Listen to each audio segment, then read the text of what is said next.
Orang yang ragu-ragu jadi tidak percaya, orang yang percaya jadi ragu-ragu. Karena apa? Karena pada saat itu bullshit, mustahil, tidak mungkin itu terjadi. Tadi saya katakan ke Palestina butuh 1 bulan perjalanan dengan kendaraan unta. Pada saat itu belum ada pesawat terbang. Lalu pulang lagi, apalagi ini baru Isra. Lalu lagi Mi'raj, melampaui langit 1 sampai langit 7, bahkan bertemu katanya dengan Tuhannya Muhammad. Masya Allah, sungguh tidak mungkin. Maka tidak banyak, tidak sedikit yang mengatakan Muhammad orang gila. Apa bahasa Bugisnya gila? Apa? Hah? Oh, tahu jangan. Cocok Miga? Tahu jangan, kata orang Jawa, uang edan. Tidak waras. Innallaha sami'un alim. Sekali lagi, mungkin ada yang belum sempat jawab salam, karena menjawab salam hukumnya wajib. Saya tidak mau kita dalam satu kebaikan tapi melalaikan kebaikan yang lain. Kita melakukan satu kewajiban tapi kita melalaikan kewajiban yang lain. Mengucapkan salam sunnah. Sunnah itu lebih makanja, lebih utama kita kerjakan. Tapi kalau menjawab salam hukumnya wajib, harus, mau tidak mau kita kerjakan. Jadi kita tidak sampai, jangan sampai melalaikan kewajiban, yaitu menjawab salam. Kira-kira tadi ada yang belum sempat jawab salam? Hah? Jawab salam semua? Alhamdulillah. Cuman madodong nih jawab salamnya. Lobet kapang ah? Sekali lagi, assalamualaikum warahmatullahi wabarakatuh.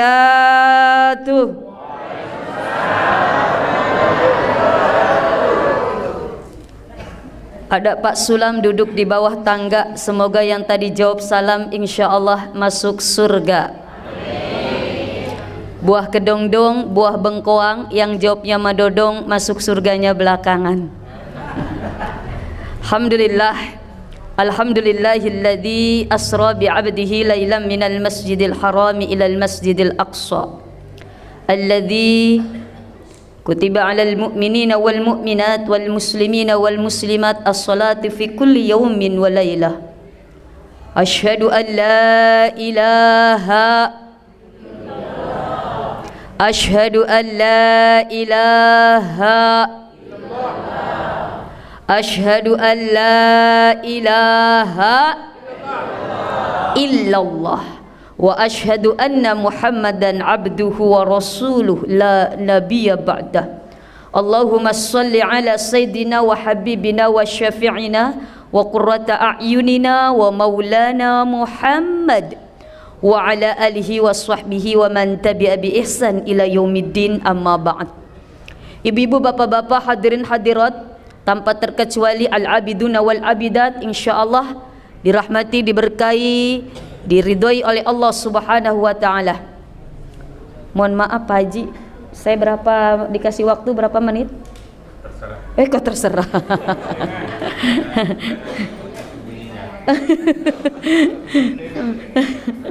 Enggak, takutnya kalau tidak dikasih waktu saya kebablasan ngomong. Masya Allah. Mudah-mudahan sampai capeknya Bu ya. Ibu kuat berapa jam? 2 jam. 2 jam saya yang tidak kuat Ibu. Ibu bapak enak duduk dengar saya berdiri. Masya Allah. Mudah-mudahan tabarakallah, mudah-mudahan kita sehat semua. Bersyukur kepada Allah Subhanahu wa taala, semoga pertemuan kita, silaturahmi kita mendatangkan keberkahan. Apa itu keberkahan? Ziyadatul khair was sa'adah. Yang namanya berkah adalah selalu bertambahnya kebaikan-kebaikan dan kebahagiaan. Jadi mudah-mudahan apapun yang kita kerjakan, pertemuan kita karena Allah, perpisahan kita pun karena Allah, silaturahmi kita pun karena Allah. Maka ketika semua dikarenakan Allah, maka setiap apapun itu bentuknya, insya Allah Allah akan menilai aktivitas itu dengan aktivitas ibadah. Amin, amin ya rabbal alamin. Salawat dan salam tak lupa kita curahkan kepada baginda Rasulullah sallallahu alaihi wasallam. Seraya kita sama-sama bersalawat. Allahumma salli wa sallim wa barik alaihi, sallu alaihi. Ibu bapak hadirin hadirat rahimakumullah. Seperti kita ketahui, Rasulullah sallallahu alaihi wasallam dilahirkan ke dunia ini memang sudah di-planning oleh Allah Subhanahu wa taala menjadi rasul kita, menjadi utusan Allah, menjadi delegasi Allah yang akan membawa rahmat untuk seluruh alam. Makanya keberadaan Rasulullah dari beliau lahir sampai beliau wafat, setiap fase-fase kehidupan beliau mengandung hikmah, mengandung pelajaran, mengandung petunjuk untuk kita. Baik sebelum Nabi tak diangkat menjadi Rasul sebelum usia 40 tahun, maupun sesudah beliau diangkat menjadi Nabi dan Rasul, yaitu di atas usia 40 tahun. Dari fase beliau lahir sampai beliau pun mohon maaf diasingkan oleh, bukan diasingkan, beliau harus berpisah dengan keluarganya karena beliau diasuh oleh Halimatus Sa'diyah di Bani As'ad. Beliau berpisah dengan ibunya, beliau berpisah dengan kakeknya karena memang ada tujuannya. Sampai usia 6 tahun beliau pun mohon maaf didatangkan malaikat Jibril, dibelah dadanya, dibersihkan hatinya, sampai pucat semua teman-teman bermainnya, dikira Nabi Muhammad dibunuh oleh malaikat Jibril. Lalu Masya Allah fase remaja, beliau diberikan gelar Al-Amin, sampai beliau mohon maaf diberikan wahyu di Jabal Nur di Gua Hira. Sampai peristiwa yang sekarang malam ini kita peringati, yaitu peristiwa Isra dan Mi'raj. Itulah peristiwa terbesar, fenomena terbesar yang dialami sepanjang masa peradaban manusia. Karena peristiwa Isra dan Mi'raj ini, Masya Allah, memang kejadiannya, peristiwanya memang sudah diinginkan oleh Allah, sudah di-planning oleh Allah, sudah disetting oleh Allah. Untuk apa? Untuk kita bisa mengambil hikmah. Saya tidak akan berbicara peristiwa Isra Mi'raj bagaimana Bapak Ibu sering mendengar. Bapak Ibu sering mendengar atau sering, mohon maaf, kita dengar ceramah dari ustadz, dari ustazah, para alim ulama tentang peristiwa Isra dan Mi'raj. Tapi yang bisa saya angkat pada malam hari ini, kita sama-sama sharing belajar dari peristiwa Isra dan Mi'raj. Tapi sebelum saya berbicara Isra dan Mi'raj, Bapak Ibu mohon maaf, percaya tidak dengan Isra dan Mi'raj? Yakin? Berapa persen percayanya? Masya Allah, harus full. Karena percuma, mohon maaf, ibu bapak mendengar Isra Mi'raj, hadir di acara Isra Mi'raj. Malam hari ini kita berbicara Isra dan Mi'raj, tapi tidak ada kepercayaan, tidak ada keyakinan, percuma. Tapi ketika ibu bapak yakin bahwa peristiwa Isra dan Mi'raj itu benar-benar terjadi, yakin bahwa peristiwa Isra dan Mi'raj itu dialami oleh Nabi tak, yakin bahwa peristiwa Isra dan Mi'raj itu bukan sekedar mimpi yang dialami oleh Rasulullah yang sebagaimana didengung-dengungkan oleh orang-orang non-muslim, hanya hayalan belaka, hanya mimpi. Tapi kita yakini peristiwa Isra dan Mi'raj tersebut terjadi, yaitu jiwa dan raga Rasulullah, mohon maaf, mengalami sendiri peristiwa tersebut. Nah, peristiwa Isra dan Mi'raj, peristiwa yang luar, R-nya double. Kalau luar biasa, biasa, tapi luar biasa. Kenapa luar biasa? Karena peristiwa itu, Masya Allah ya Rahman ya Karim, melampaui 3 alam. Alam nasut, alam malakut, alam lahut. Alam nasut itu alam manusia. Subhanalladzi asra bi'abdihi laylan minal masjidil haram, minal masjidil haram ilal masjidil aqsa. Masjidil Haram ada di mana? Di Mekah. Sudah ada yang pernah lihat? Alhamdulillah. Ada yang belum? Mudah-mudahan yang belum cepat-cepat diberikan oleh Allah kesempatan bisa ke tanah suci. Amin. Mau ke tanah suci ibu bapak? Mau sekali atau mau banget? Mau banget. Mau cepat atau lambat? cepat. Sudah mendaftar? Ya. Bagaimana ceritanya mau cepat belum mendaftar? Yang sudah mendaftar aja masih belum pergi, alasannya masih ada yang takut walaupun sudah dibuka. Karena memang pergi ke tanah suci sekarang Masya Allah penuh dengan tantangan, belum lagi prokesnya, belum lagi karantinanya, belum lagi masoli lakda karena karantinanya bayar sendiri, PCR-nya bayar sendiri. Masya Allah, ini belum mendaftar mau cepat ya, mudah-mudahan semua dikabulkan oleh Allah, amin. Masjidil Haram ada di Makkatul Mukarramah Arab Saudi. Masjidil Aqsa ada di Palestina. Itu jaraknya kurang lebih 1.500 km. Kalau zaman dulu naik unta butuh sebulan pergi, sebulan pulang. Masya Allah, ya Rahman ya Karim. Tapi ini Masjidil Haram, Masjidil Aqsa namanya alam nasud, alam manusia, masih dalam planet bumi.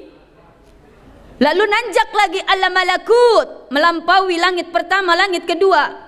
Di situ selain bertemu dengan ruhnya para nabi, langit pertama Nabi Adam, langit kedua Nabi Isa, langit ketiga Nabi Idris, langit keempat Nabi Yusuf, langit kelima Nabi Harun, langit keenam bertemu Nabi Musa, langit ketujuh bertemu dengan Nabi Ibrahim. Selain bertemu dengan ruh para nabi, beliau pun dipertemukan oleh para malaikat. Di langit pertama ada malaikat takbiratul ihram, di langit kedua ada malaikat sedang ruku, di langit ketiga terus malaikat-malaikat di situ. Maka dikatakan alam malakut, alam para malaikat.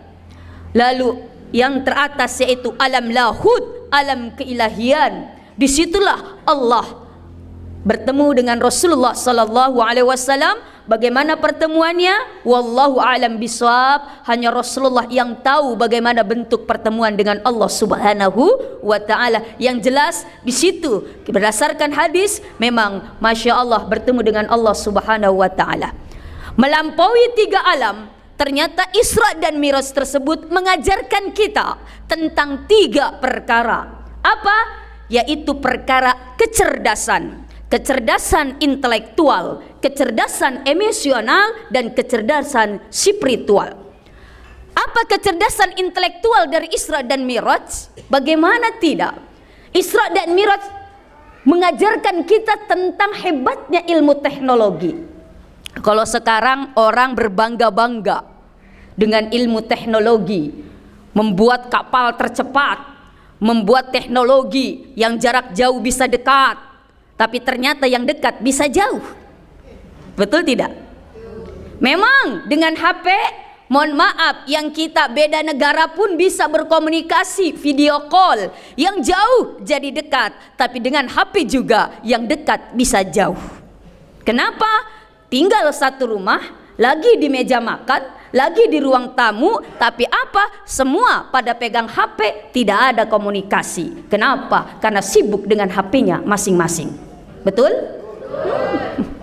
Masya Allah, bapaknya pegang HP, sibuk dengan pekerjaannya. Anaknya sibuk dengan pekerjaan sekolahnya. Ibunya sibuk dengan gosipnya di WA dan sebagainya. Yang jauh bisa dekat, tapi ternyata yang dekat pun bisa jauh. Teknologi sekarang Masya Allah, dengan kita mengetik saja tahu bagaimana dalamnya Masjidil Haram, bagaimana dalamnya Ka'bah. Oh, ketik nih, oh kelihatan gambarnya. Oh begini pale, ini Om Google kerjaannya. Oh bagaimana Masjidil Aqsa Palestina, ketik tak tak tak tak keluar di HP. Ternyata mohon maaf, jauh ribuan tahun yang lalu ini pernah dialami oleh Rasulullah Sallallahu Alaihi Wasallam. Bahkan Rasul tidak perlu mengetik. Jadi ketika Nabi tak mohon maaf ditantang, atau mohon maaf Nabi tak menguraikan peristiwa Isra dan Mi'raj, orang yang tidak percaya, orang kafir semakin kafir, orang yang ragu-ragu jadi tidak percaya, orang yang percaya jadi ragu-ragu. Karena apa? Karena pada saat itu bullshit, mustahil, tidak mungkin itu terjadi. Tadi saya katakan ke Palestina butuh 1 bulan perjalanan dengan kendaraan unta. Pada saat itu belum ada pesawat terbang.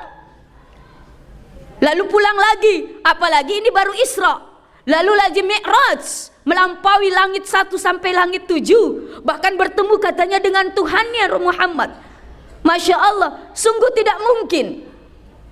Maka tidak banyak, tidak sedikit yang mengatakan Muhammad orang gila. Apa bahasa Bugisnya gila? Apa? Hah?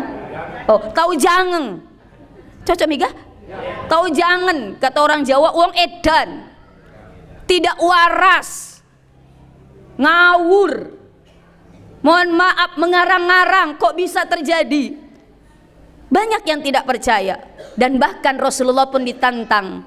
Bahkan ada yang mengatakan, mohon maaf, ada riwayat lain, Abu Bakar lah yang menunjukkan kepada Nabi kita Muhammad untuk meyakinkan mereka. Kamu tidak pernah ke Palestina, baru semalam katanya. Tapi mereka ini, mohon maaf, para tokoh-tokoh Quraisy sering berdagang, pergi ke Palestina, tahu selak-beluk Palestina, tahu Masjidil Aqsa, dia tahu bagaimana posisinya. Coba Muhammad untuk meyakinkan mereka, katakan, mohon maaf, bagaimana bentuk Masjidil Aqsa.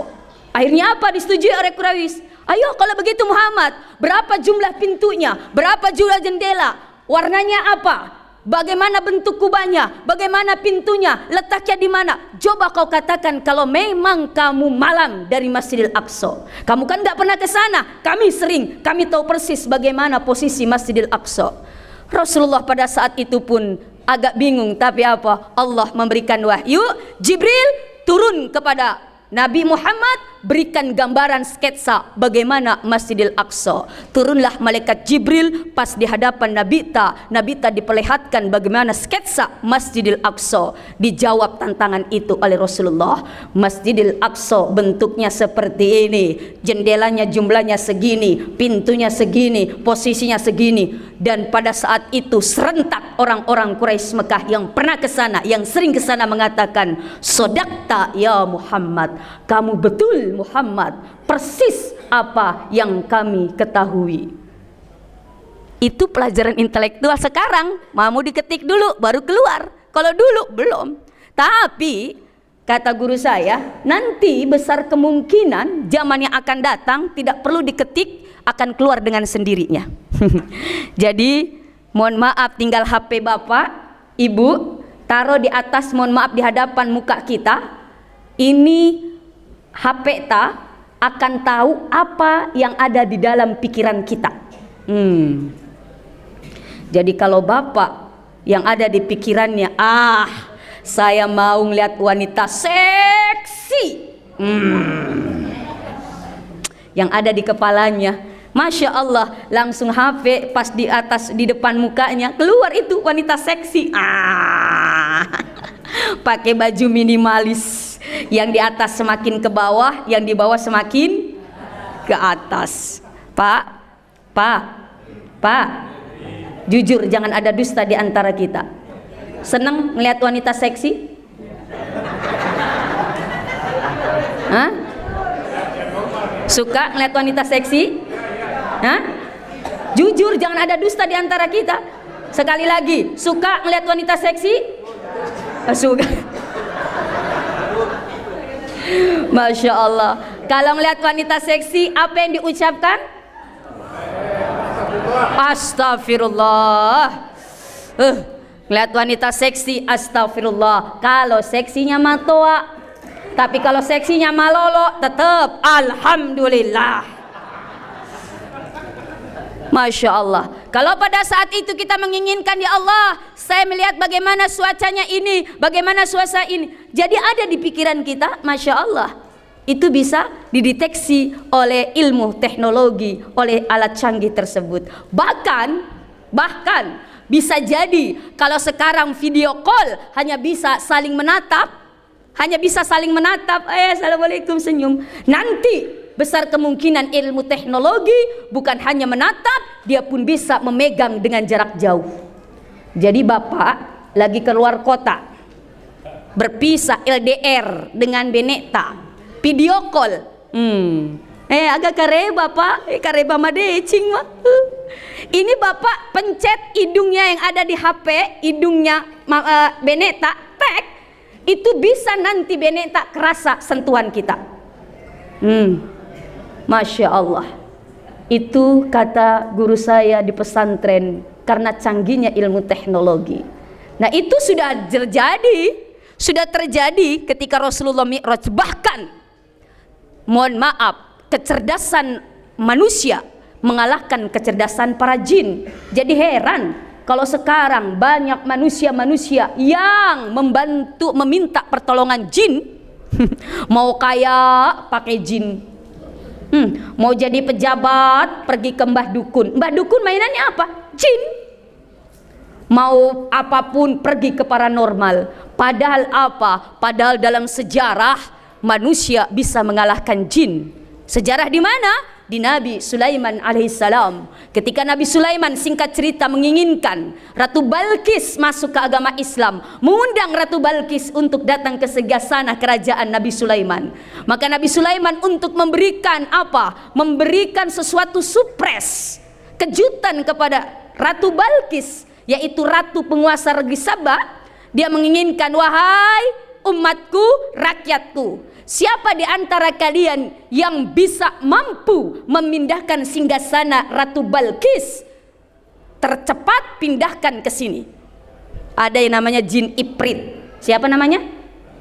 Jin Ifrit mengatakan, ya Sulaiman, saya mampu memindahkan singgasana Ratu Balkis qabla antakuma mim makomik, sebelum engkau berdiri dari dudukmu. Jin Ifrit ini, mohon maaf, tendernya jin Ifrit. Tapi Nabi Sulaiman ada yang bisa lebih cepat dari itu. Ada yang namanya manusia yang diberikan ilmu, namanya Asim bil Balqiyah, mengatakan, ya Sulaiman, saya bisa memindahkan singgasana Ratu Balkis sebelum engkau memejamkan matamu, sebelum engkau mengedipkan matamu. Ya Allah, kalau tadi bangun dari duduk, hitungannya berapa detik? Kira-kira kurang lebih 5 detik. Tek, tek, tek, tek, tek. Bangun nih dari tudang. Tapi ini Asim bisa memindahkan singgasana Ratu Balkis sebelum Nabi Sulaiman mengedipkan matanya. Sudah ada. Dan itu pun dikerjakan oleh Asim bin Balqiyah, seorang manusia yang diberikan ilmu oleh Allah Subhanahu wa taala. Ternyata tendernya manusia mengalahkan tendernya jin. Alhamdulillah. Kalau Abu Jahal, Abu Lahab, Abu apa lagi? Abu Gosok, Abu, Masya Allah, membaca sejarahnya Nabi Sulaiman, khususnya sejarah ini yang memindahkan singgasana Ratu Balkis, maka apa? Yakin mereka akan percaya. Kenapa? Karena dari dulu sudah ada yang namanya ilmu seperti itu. Apalagi ini peristiwa Isra dan Mi'raj, Nabi jelas bukan jalan sendiri, bukan Saro Yasri. Di situ redaksi Al-Qur'annya Asra, yaitu Maha Suci Allah yang telah memperjalankan hambanya. Jelas Nabi tidak jalan sendiri, diperjalankan. Kendaraannya pun bukan kendaraan sembarangan, yaitu buruk, kilat, pun didampingi oleh malaikat Jibril, yaitu malaikat Jibril, malaikat tercipta dari cahaya. Cahaya, ilmu sekarang, ilmu fisika. Bapak Ibu, mohon maaf, pernah belajar SMP? Pernah sekolah SMP? Alhamdulillah. Pelajaran SMP ada yang namanya ilmu fisika. Di situ dijelaskan ilmu fisika bahwa kecepatan kilat, kecepatan cahaya itu 300.000 per detik, 300.000 kilometer per detik kecepatan cahaya. Kalau pada saat itu Abu Jahal, Abu Lahab belajar ilmu fisika, sekolah di SMP, maka saya yakin Abu Lahab, Abu Jahal pun akan meyakini peristiwa Isra dan Mi'raj. Kenapa? Karena Nabi kendaraannya pakai kendaraan buruk, yaitu cahaya yang kecepatannya 300 km per detik. Masya Allah. Ini yang pertama, Isra Mi'raj mengajarkan kita tentang kecerdasan intelektual. Tapi ternyata kecerdasan intelektual tidak cukup. Saya tanya Bapak Ibu, jamaah. Oh jamaah. Masya Allah. Kira-kira para koruptor itu orang pinter atau orang bodoh? Hah? Orang pinter atau orang bodoh? Yang mengambil uang rakyat kira-kira orang pinter atau orang bodoh? Orang pinter. Dia tidak merampok, mohon maaf, tidak pergi ke bank bawa karung, ngambil uang taruh di karung, taruhannya nyawa, tapi dia cukup di depan komputer, tak tek tak tok tak tok tak tek, uang triliunan bisa masuk ke rekeningnya. Betul? Itu cerdas, tapi apa? Hanya ditunjang kecerdasan intelektual. Padahal masih ada yang lebih penting, yaitu apa? Kecerdasan emosional. Apa kecerdasan emosional dari peristiwa Isra dan Mi'raj? Sebelum Nabi ta Isra dan Mi'raj, Nabi ta diuji oleh Allah dengan kepergian pamannya Abdul Muttalib, dan juga mohon maaf pamannya Abi Thalib, dan juga istri tercinta Khadijatul Kubra. Pak, kalau ditinggal istri tak sedih enggak, Pak? Hah? Saya tanya sekali lagi, kalau istri tak meninggal dunia duluan sedih tidak? Sedih? Sedih. Berapa lama sedihnya? Sehari. Ya Allah, bapak sedih ditinggal benekna. Mama, kenapa tinggalkan papa, mama? Ya Allah, yang keluar air mata cuman mata sebelah kiri keluar air mata, sebelah kanan ngelirik janda muda. Mana ini janda? Ya Allah, cari-cari becak. Tahu becak, Pak? Bene cadangan.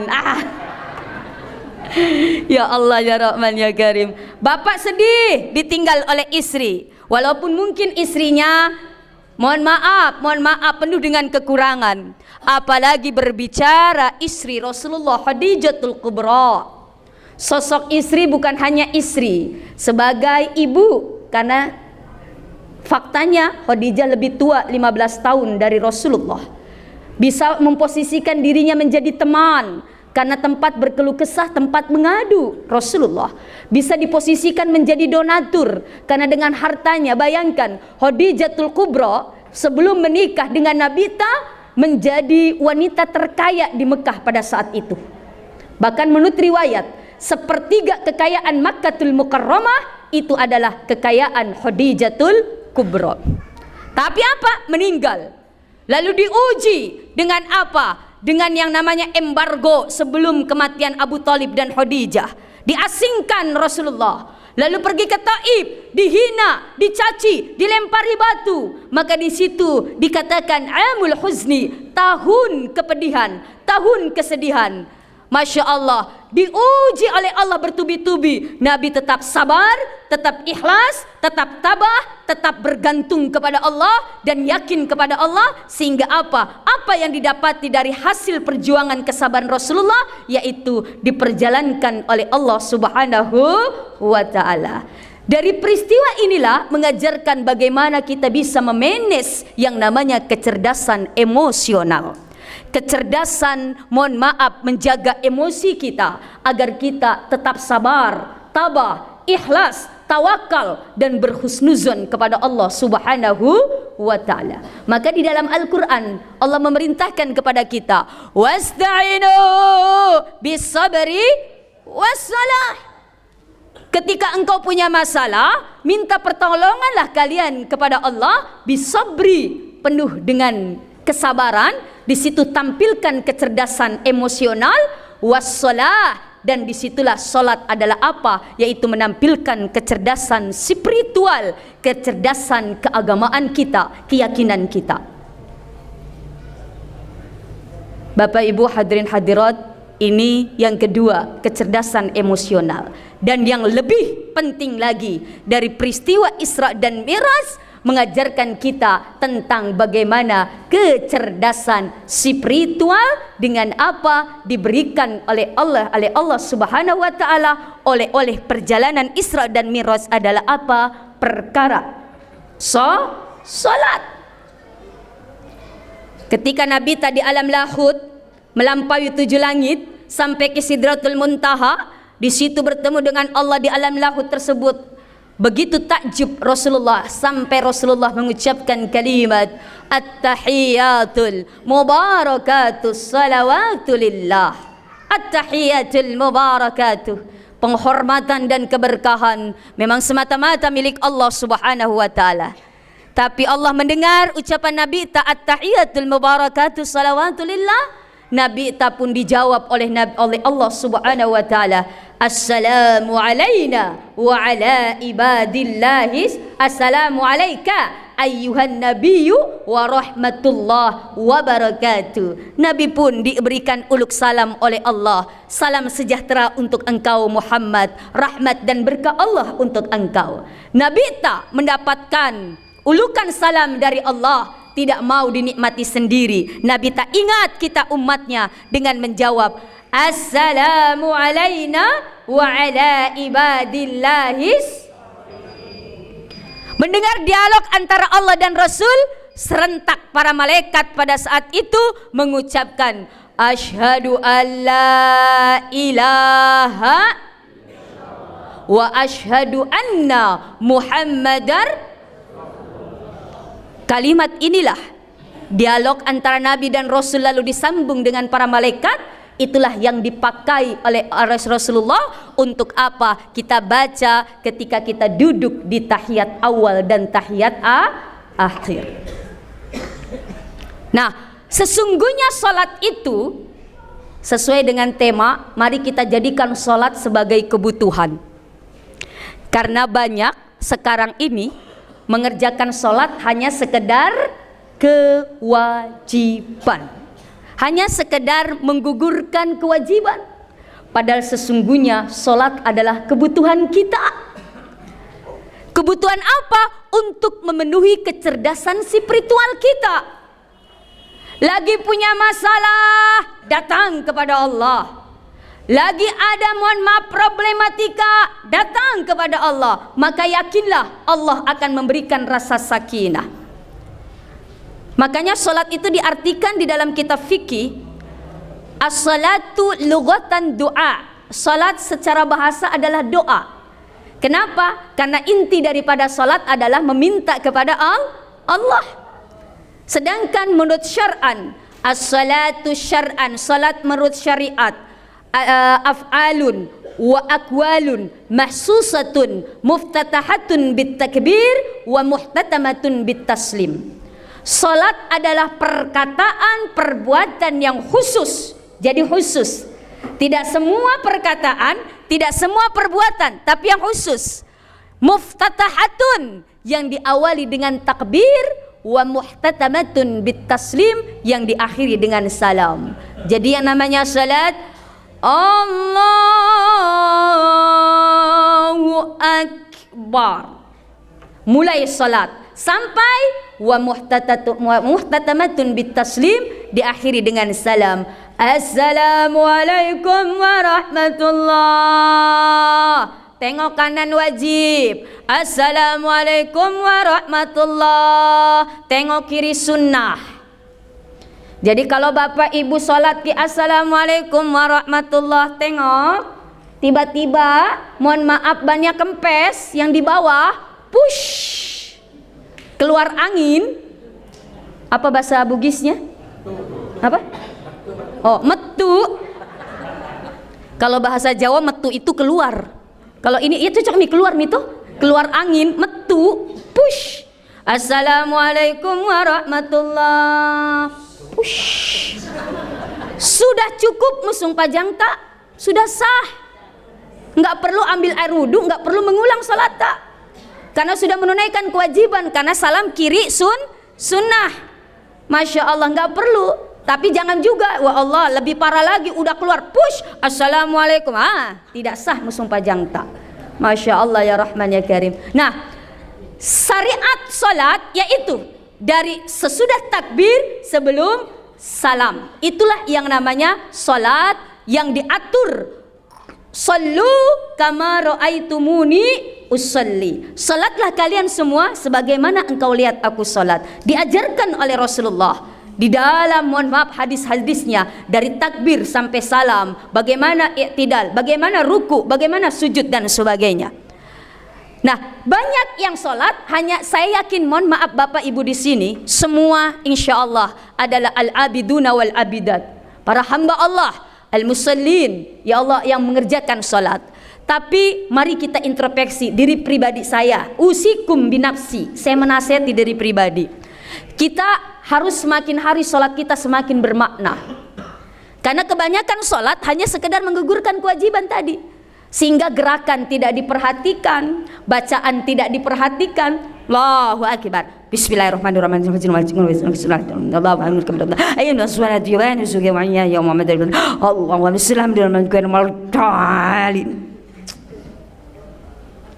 Masya Allah. Bismillahirrahmanirrahim. Qul ya ayyuhal kafirun a'budu ma ta'budun wa la antum a'buduna ma a'budu wa la na'budu ma abattum wa la antum a'budun ma a'budu wa na'budu ma abattum wa la antum a'budun ma a'budu. Karena terburu-buru Mi, yang tadinya mau cepat jadi nggak cepat. Kenapa? Dena latu-latui. Hati-hati. Kalau terlalu cepat baca surat Al-Kafirun, bisa masuk nggak bisa keluar. Wala antum abidun ma'bud wa nabidu ma'abatum wala antum abidun ma'bud wa nabidu ma'abatum wala antum abidun ma'bud wa nabidu ma'abatum wala nabidu ma'abatum. Selaki pas dapet wala antum abidun ma'bud lakum dinukum wala dolin. Kenapa larinya ke situ? Masya Allah. Itu karena terburu-buru. Santai, mau kemana? Hayati bacaan demi bacaan, hayati gerakan demi gerakan. Salah satu rukunnya sholat adalah tumakninah. Apa tumakninah? Tenang. Ruku tenang, sujud tenang. Bahkan apa? Ketika kita ruku, sebelum ruku sempurna jangan baca doa. Ruku sempurna baru baca doa. Begitu juga sujud. Ini mah Masya Allah sholat seperti Pak Lurah, Pak Desa, mohon maaf kasih stempel. 3 menit, 2 menit selesai. Ibu, kalau sholat sendiri berapa menit? Jujur, jangan ada dusta di antara kita. Berapa menit Ibu? 57. Masya Allah, 57. Ada yang 3 menit. Seperti panter wes bablas angine. Ya Allah, mau kemana? Mau kemana coba? Ya Allah, ya Rahman, ya Karim. Itu hanya sekedar menggugurkan, karena nggak menghayati apa yang dibaca, tidak menghayati apa yang dikerjakan. Makanya mohon maaf, kalau kita ingin dapat level derajat yang tinggi, dikatakan as-salatu mi'rajul mu'minin. Salat itu mi'rajnya orang mukmin. Salat itu kita sedang naik kepada Allah. Kita sedang, mohon maaf, menghadap Allah. Nah, bagaimana kita ingin sampai ke level menghadap Allah, sampai mi'raj, kalau salatnya seperti itu? Makanya perlu dipahami agar apa? Apa yang kita baca kita pahami dari takbir. Allahu akbar kabira walhamdulillahi katsira wa subhanallahi bukratan wa asila. Lalu kita hayati di situ, inna salati wa nusuki wa mahyaya wa mamati lillahi rabbil. Apa artinya?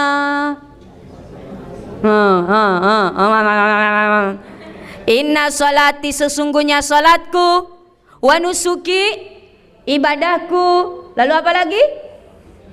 Wa mahyaya, kehidupanku, wa mamati, kematianku pun adalah milik Allah. Ini bentuk penghambaan kita kepada Allah, berserah diri kepada Allah. Lalu kita baca suratul Fatihah dari alhamdulillahirabbil alamin sampai ghairil maghdubi alaihim waladdallin, baca. Lalu baca surat hayati. Masya Allah, ya Rahman, ya Karim. Kalau kita hayati, yakinlah kita paham apa yang kita baca, kita paham apa yang kita kerjakan, yakinlah secara otomatis meneteslah keluar air mata kita. Coba deh sekali-kali sholat 2 rakaat saja, nggak usah banyak, kita hayati bacaannya, kita tahu apa yang kita baca, lalu kita pahami gerakan ruku kita, i'tidal kita, sujud kita. Masya Allah, dengan sendirinya keluar air mata. Coba sekali-kali. Kenapa? Karena memang disitulah bentuk kita, mohon maaf, sangat membutuhkan dari Allah. Maka sholat ini sebagai sarana untuk memenuhi kebutuhan kita. Kebutuhan apa? Yaitu kecerdasan spiritual kita. Ketika emosional, kecerdasan emosional dan spiritual disandingkan dengan kecerdasan intelektual, maka yakinlah kita menjadi manusia-manusia yang insan kamil, menjadi manusia-manusia yang bermanfaat, berguna, dan dianggap kamil oleh Allah dan Rasulnya. Bapak Ibu hadirin hadirat rahimakumullah. Maka mulai sekarang bagaimana caranya agar sholat kita lebih berkualitas? Perbanyak ilmu. Karena dengan ilmu insya Allah kita banyak tahu. Dengan ilmu insya Allah kita lebih berkualitas. Karena kalau tidak ada ilmu bisa salah, dan yang paling parah bisa menyalahkan. Contoh begini, Ibu, Bapak, ketika sujud, kira-kira yang jatuh ke lantai duluan tangan tak atau utuk tak? Hah? Ketika kita sujud, yang duluan diletakkan di lantai tangan dulu atau lutut dulu? Hah? Lutut dulu. Yang benar yang mana? Lutut dulu. Jadi yang mengerjakan sujud pakai tangan dulu yang diletakkan di lantai tidak benar? Iya. Salah. Masya Allah. Karena ada kasus, ini kasus, mohon maaf, fakta. Di Bekasi ada suami istri berantem. Suami pulang dari kerja belum sempat sholat asar. Sampai di rumah sholat asar. Ketika sholat diperhatiin sama istrinya gerakan-gerakan sholat suaminya. Suaminya sholat, ketika sujud dia pakai tangan dulu. Setelah sholat assalamualaikum, assalamualaikum, tanpa basi-basi istrinya bilang, "Pak, sholatnya tidak sunnah. Pak, sholatnya salah. Pak, sholatnya keliru, tidak sah, batal," kata istrinya. "Loh, kenapa Bu? Saya sholat sesuai kok, apa yang saya kaji, apa yang saya pelajari." "Tidak, tadi barusan ibu baru belajar kajian tentang fikih sholat. Kalau sujud itu harus lutut dulu baru tangan. Tadi saya lihat Bapak sujudnya tangan dulu baru lutut. Bapak salah, tidak sunnah." Oh, kata suaminya, "Enggak, saya belajar dari ustadz saya begini, tangan dulu baru lutut." Berantem besar, sampir cekcok. Kalau begitu ayo kita pergi ke ustadz. Ustadznya yang benar-benar ustadz ya. Masya Allah. Ternyata Masya Allah, kata ustadznya, "Bapak yang sholat sujudnya lutut, tangan dulu baru lutut, betul? Ibu yang sujudnya lutut dulu baru tangan pun betul. Yang tidak betul yang kepala dulu." Bagaimana kalau sujud kepala dulu? Ya Allah ya Rahman ya Karim. Kenapa? Karena berdua-duanya ini ada berdasarkan hadis. Yang lutut dulu hadis dari Wa'il bin Hujrah. Wa'il bin Hujrah ini, mohon maaf, beliau bisa melihat sifat sholatnya dari Rasulullah dari muda. Maka kata di dalam hadis tersebut intinya, "Fal yada rukbataini qabla yadaihi." Kata Nabi ta, "Salatlah engkau, sujudlah engkau, letakkan lutut dulu, mohon maaf baru tangan." Kata Nabi ta. Ini hadis Wa'il bin Hujrah. Tapi yang tangan dulu hadis berdasarkan Abu Hurairah. Abu Hurairah ini, mohon maaf Bapak Ibu, masuk Islam 5 tahun sebelum Nabi tak wafat. Jadi 5 tahun ini Abu Hurairah masuk Islam dikejar. Beliau selalu memperhatikan Nabi tak, dari sifat sholatnya, dari salah sholatnya. Sehingga apa? Mohon maaf, karena 5 tahun sebelum wafat, artinya mohon maaf Nabi tak sudah matoa. Umurnya sudah sekitar 58 tahun. Maka ketika itu ada hadis Rasulullah mengatakan, "Falyada yadaihi qabla rukbataihi." Ketika sujud, letakkanlah kedua tanganmu sebelum lututmu. Jadi dua-duanya berdasarkan hadis. Hadis Wa'il bin Hujrah. Ini Nabi tak malolomopa. Jadi apa? Oh, lutut mi dulu baru tangan. Sedangkan Abi Hurairah sifat sholatnya Nabi ta sudah mohon maaf sepuh, matoa. Jadi apa? Nabi ta bilang tangan miki dulu baru lutut. Jadi terserah miki, yang tangan dulu boleh baru lutut, yang lutut dulu baru tangan boleh, yang tidak boleh kepala dulu. Nah, mungkin kalau kita tidak tahu ilmunya, nanti ada yang salah-salah dari kita salahkan. Sholatnya tidak sah moko, tidak sesuai dengan sunnah. Kenapa? Karena tidak ada ilmunya. Contoh lagi, Masya Allah, Bapak Ibu, kalau tahiyat, ada yang asyhadu an la ilaha illallah sampai innaka hamidum majid. Ada yang asyhadu an la ilaha illallah, goyang. Ini kan 4 madhab pun berbeda. Kalau Abu Hanifah asyhadu an la ilaha illallah langsung tutup. Wa asyhadu anna Muhammad Rasulullah, Allahumma sholli ala sayyidina Muhammad wa ala ali sayyidina kama sholaita, langsung tutup. Ini Abu Hanifah. Imam Syafi'i tidak, mungkin kebanyakan kita.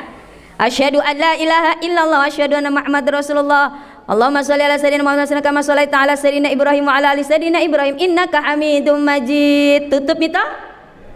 Nah, ini kalau Imam Maliki beda lagi. Imam Maliki dari tahiyat, at-tahiyatul mubarakatuh salawatulillah assalamu alayka sampai selesai. Ini Imam Maliki. Imam Hambali lain lagi. Kalau Imam Hambali, kalau menemu kalimat Allah, goyangkan tangannya. At-tahiyatul mubarakatuh salawatulillah assalamu alayka ayyuhan nabi wa rahmatullah, assalamu alayna wa ala ibadillahi salihin, asyhadu an la ilaha illallah, asyhadu anna Muhammad Rasulullah. Jadi kalau ada kalimat Allah, ini Imam Hambali. Mungkin kalau yang tidak tahu ilmunya, mungkin Bapak Ibu baru tahu juga, mohon maaf. Mungkin nanti menyalahkan, oh ini salah. Tidak. Saya ada kasus, mohon maaf, teman saya di Tanah Suci. Kan Tanah Suci macam-macam orang. Ini teman saya Indonesia, asyhadu an la ilaha illallah, diam aja. Ini di sampingnya orang Irak, asyhadu an la ilaha illallah, tiung, muter tangannya. Di samping kirinya orang India, asyhadu an la ilaha illallah, ting tung, naik turun. Ini teman saya nengok-nengok kanan kiri, kok ini goyang-goyang tangannya ini. Selesai sholat, penasaran. Orang Indonesia kan begitu, serba penasaran. Irak, yes. Saddam Hussein, yes. Is dead, yes. Limadha asyhadu an la ilaha illallah, muter-muter tangannya, daur-daur. Apa jawaban orang Irak? Oh, kami berkeyakinan ketika saya mengucapkan asyhadu an la ilaha illallah, saya bersaksi tidak ada Tuhan selain Allah, kami yakin Allah Rabbul Alamin, Allah itu penguasa alam semesta, maka tangan saya muter sebagai simbol alam semesta. Oh, cocok?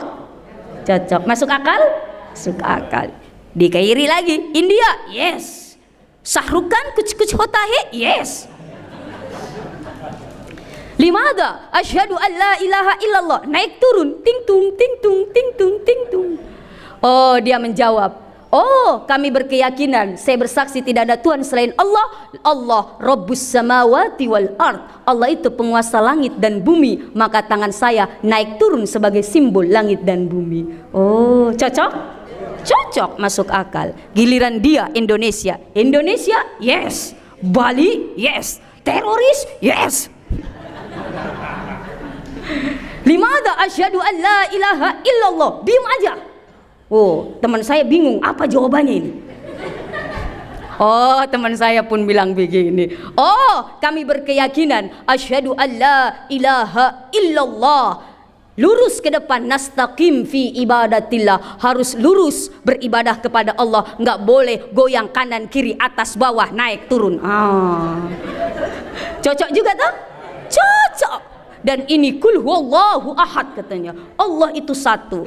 Jadi yang diam aja cocok menurut keyakinannya, yang naik turun cocok menurut keyakinannya, yang muter-muter cocok menurut keyakinannya, yang tidak cocok, yang tidak tahiyat alias tidak sholat.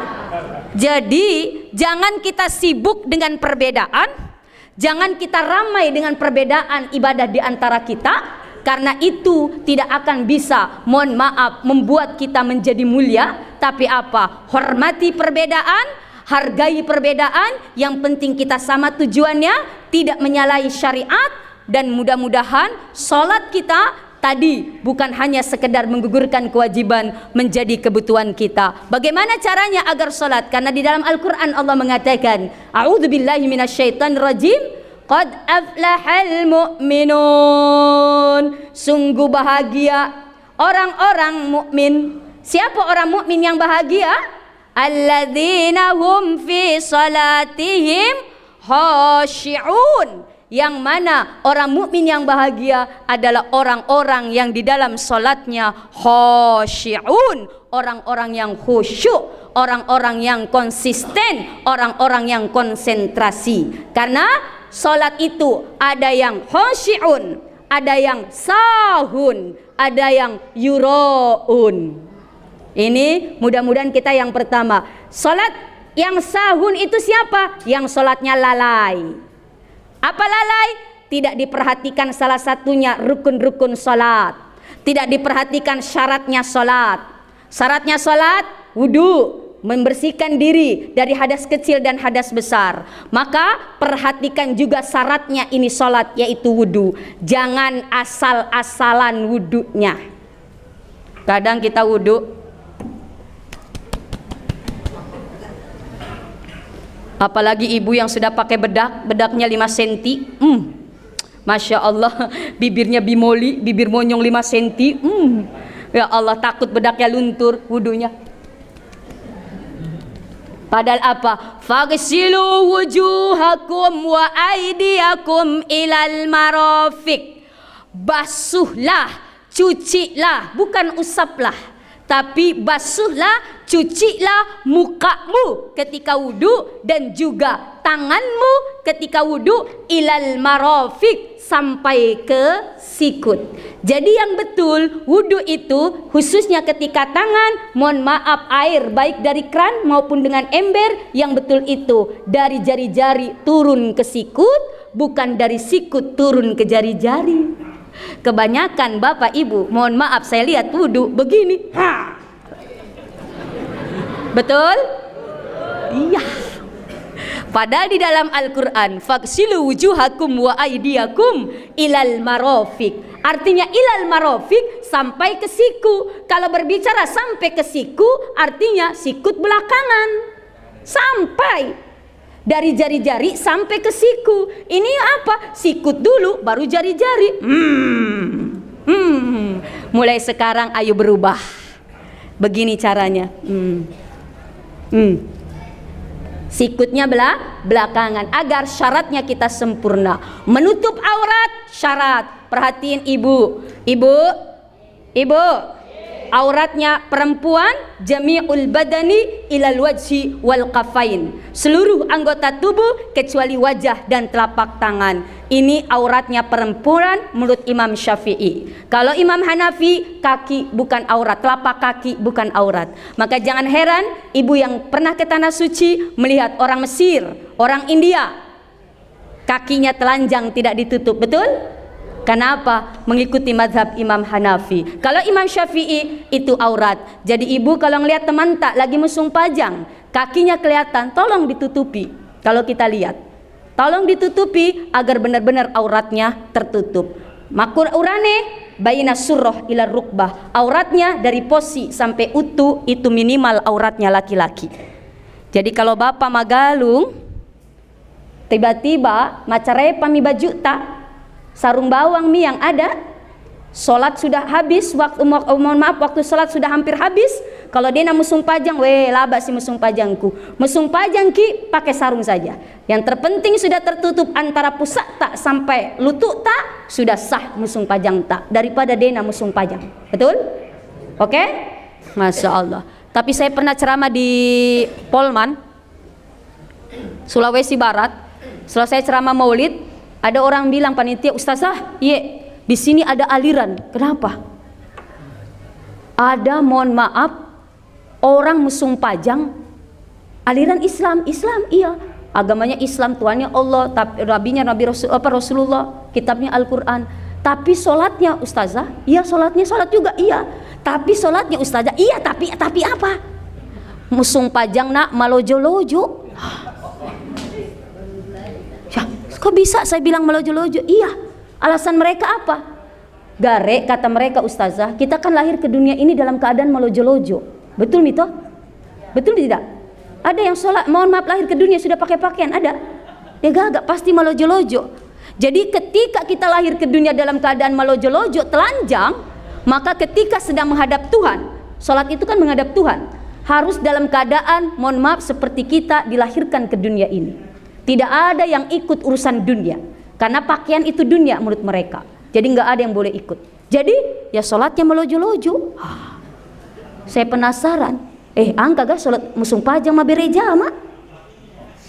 Bayangkan musung pajang melojo-lojo mabere jama.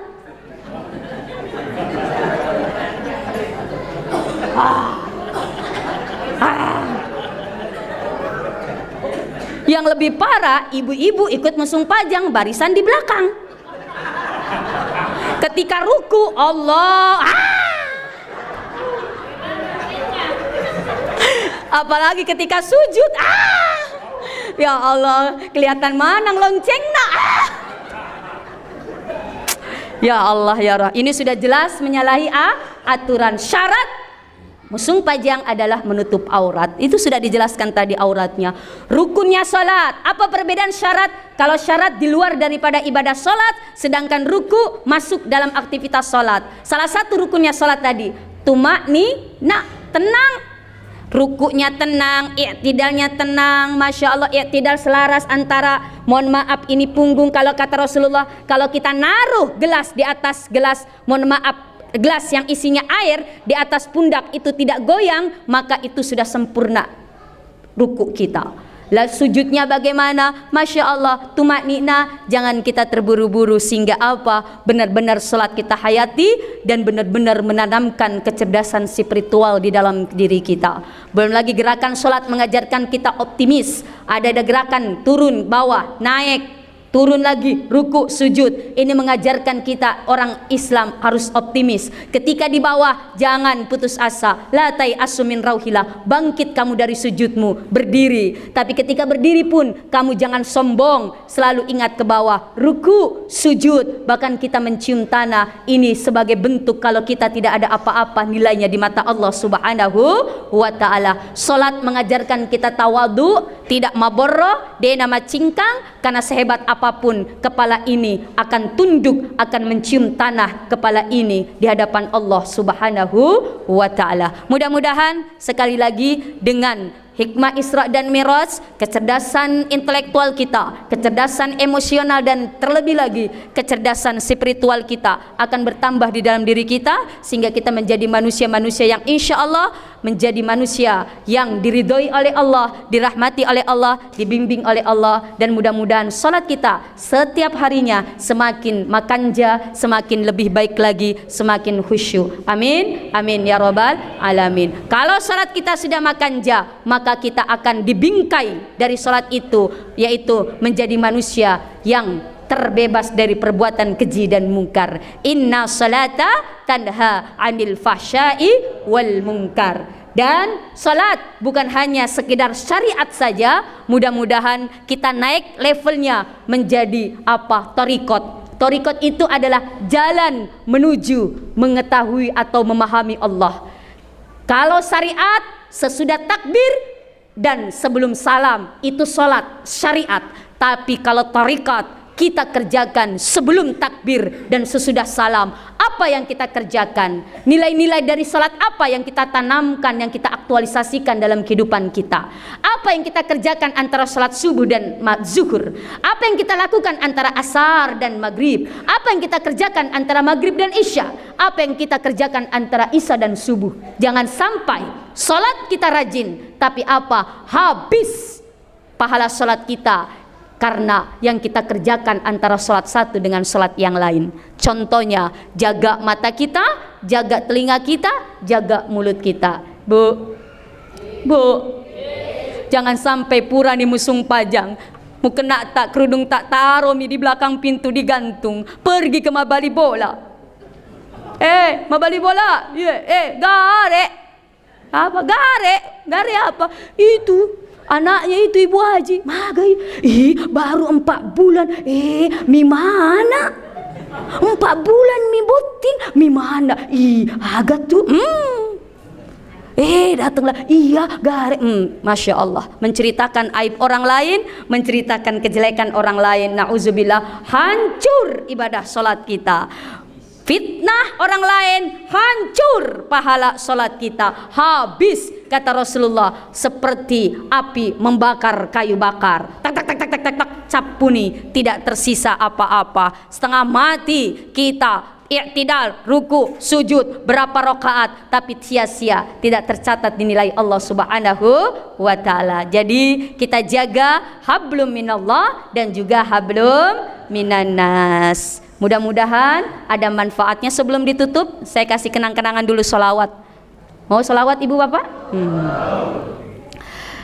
Ya Nabi salam alaika, ya Rasul salam alaika, ya Habib salam alaika, salawat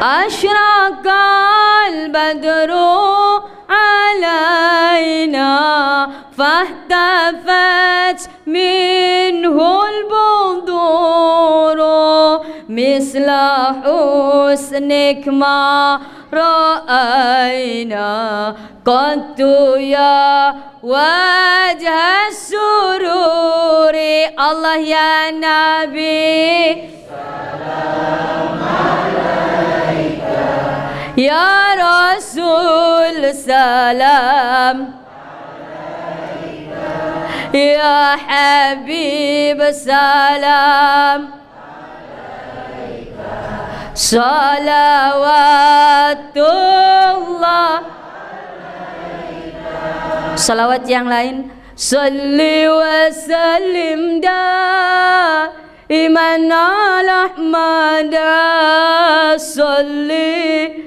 وسلم دائما على أحمد والآل والأصحاب من قد وحد والآل والأصحاب بمن قد وحد. Sayang disayang sayang, orang cantik tidak sembah. Yang sayang disayang sayang, orang tampan tidak Masya Allah. Siti Aisyah cantik tetap mau sembah. Yang Nabi Yusuf tampan tetap mau sembah. Sayang disayang sayang, orang kaya tidak menyumbang seke. Sayang disayang sayang, orang miskin tidak bersyukur. Madareke materu. Nabi Sulaiman kaya tetap mau menyumbang.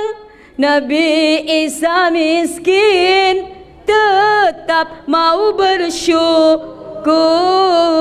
Pak, kalau benek tadi pamelu musung pajang, tegas Pak sama benek tak?